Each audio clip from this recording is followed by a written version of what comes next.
Well, this is our last group to finish up this season, and I trust it's been rich for you. I know that going through the material, preparing it, spending time in my connection, and just spending time with you on Sundays and hearing the testimonies the Lord's doing, I'm so greatly encouraged for you, for myself, just to see what God's doing and how He is helping us to really to get to know and to more deeply love this God whom Jesus knows and loves. He's amazing.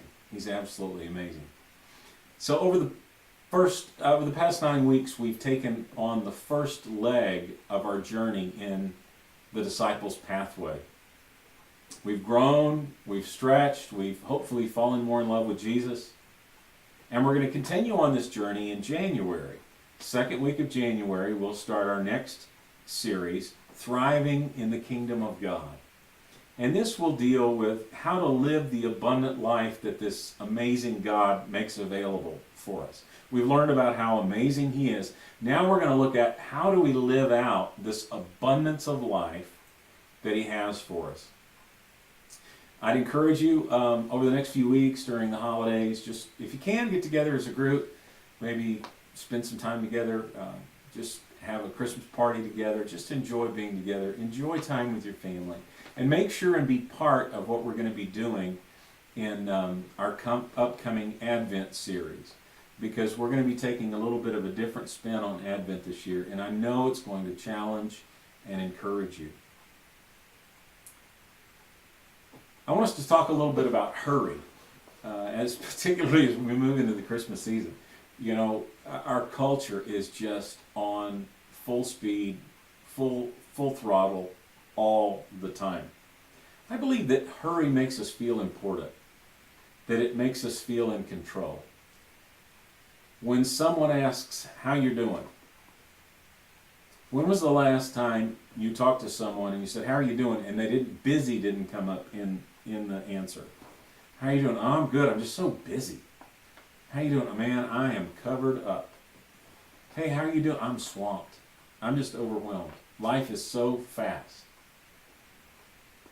What would you do if you said to someone, how are you doing? They'd say, well, I'm just kind of dormant, just kind of inactive. I'm just kind of here. I think you'd probably stop and look at him and go, well, what's wrong with you, you sloth? What's wrong with you? But I'm wondering if, as a culture, we've lost sight of relationship and even efficiency because we've been in such a hurry to get to what is ever next. And I want to just tell you straight up, this is a great, huge challenge for me personally. I'm always thinking about what's next. And unfortunately, because of that, I miss much of what's happening in the moment. And God, by His grace, has really been helping me with this. And if you struggle with hurry sickness, I pray the same for you. I pray that you can learn to dial back and really enjoy the life that God has given you, because tomorrow's never going to get here. As soon as tomorrow is, it's the next day. Somebody was telling me in my connection about a sign they'd seen that says, free coffee tomorrow. Well, it's never tomorrow. So what about enjoying today? And as pastors, oh, I'm just busy. Well, yeah, I am busy. Eugene Peterson, the gentleman who wrote the paraphrase, the message, the paraphrase Bible message, and he pastored a church in Maryland, and he never would allow his church to get above 300. But he said one time that in a book, I've read many of his books, he says that the phrase busy pastor should alarm us as much as adulterous pastor. Now, I don't know that I go that far, but his point is that if we're so busy, we never have time to slow down and allow God to work His work in us, and we don't ever allow ourselves to really fully engage with and enjoy people.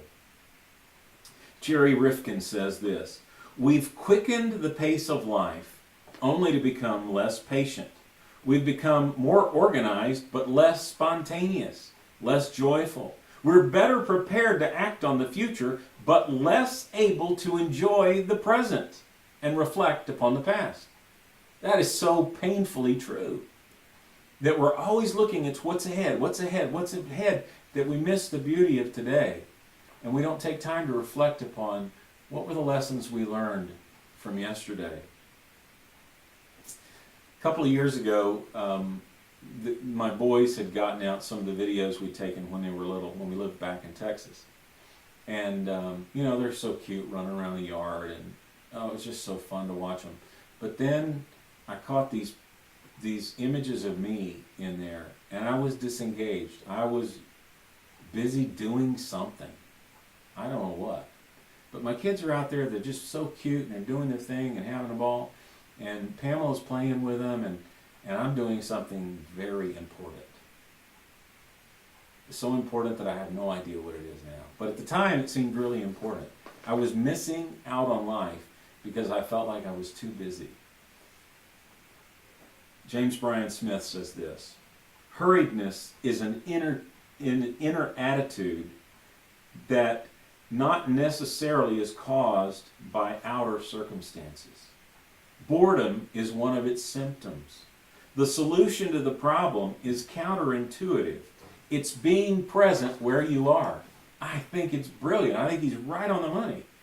That part of the reason we have this hurried sickness is because we don't take time to stop and fully engage with where we are. We don't stop to just slowly enjoy a meal. We wolf it down thinking, what's for dessert? And go watch our TV program. What kind of snack are we going to have? Instead of just slowly enjoying time together, slowing down, because everything else has got to happen. But the things that really matter, those things are only developed in time, in process. God is a process-oriented God, and He's seeking apprentices. It takes time to become an apprentice. It takes a season. You have to spend a lot of time with the Master. You have to gain understanding. You have to begin to apply things.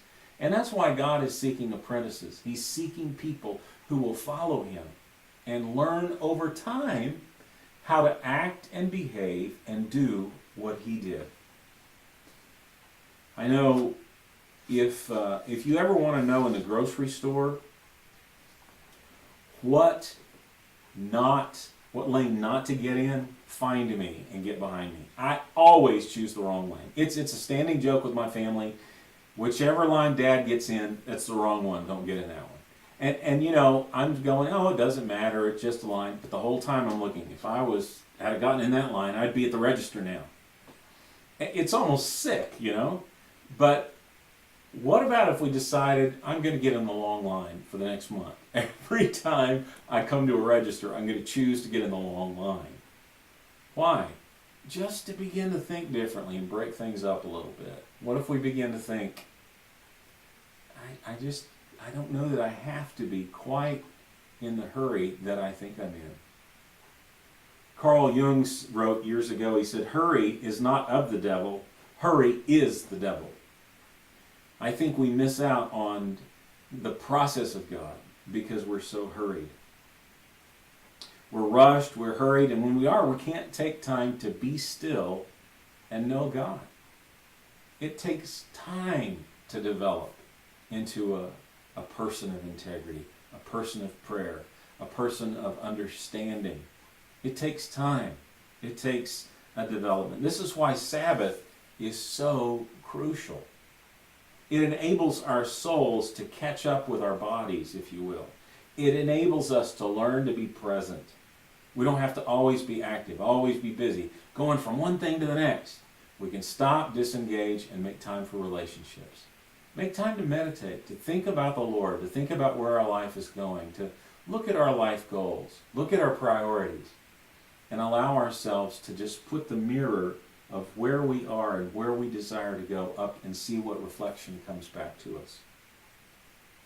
I want you to imagine music without any rests. If you've taken any music, you know that there are rests in between notes, and without rests, there would be virtually no music at all. That wonderful song we sing, "He is jealous for me. Love's like a hurricane. I am a tree bending beneath the weight of his wind and mercy. Think about it. Every time there's a rest, he's jealous for me. He loves like a hurricane. Ugh. I'm a tree bending beneath the weight of his love and mercy. There's a pause, there's a rest, and your mind begins to catch up with the poetic beauty of what's being sung. He is jealous for me. He loves like a hurricane. I am the tree bending beneath the weight of his love and mercy. There's nothing there. It's just a rushed, jumbled mess.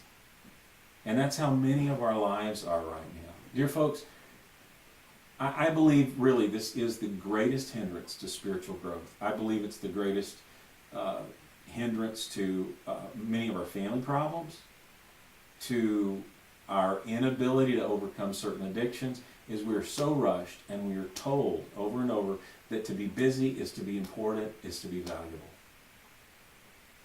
But God has already said you're important and you're valuable. Let's learn to be. And I'm a type A person, okay? I want to get it done. I am a task-oriented person. Now, I've got dreams and goals and visions. I want to get things done. But I'm learning that if I get all these things done and I lose my soul in the process, what does it gain? I pray that during this break and during this holiday season that's coming up, that each of us would take time to slow down and allow God to work deep, deep, deep in our lives. And that in January, when we start back up, we'll learn how to apply some of these things we've learned about this amazing, glorious, wonderful God who's invited us to come in, be sons and daughters, and then to begin to live out of his fullness. God bless you. Have a great evening or afternoon or morning sharing with one another, and I look forward to being with you soon. God bless you.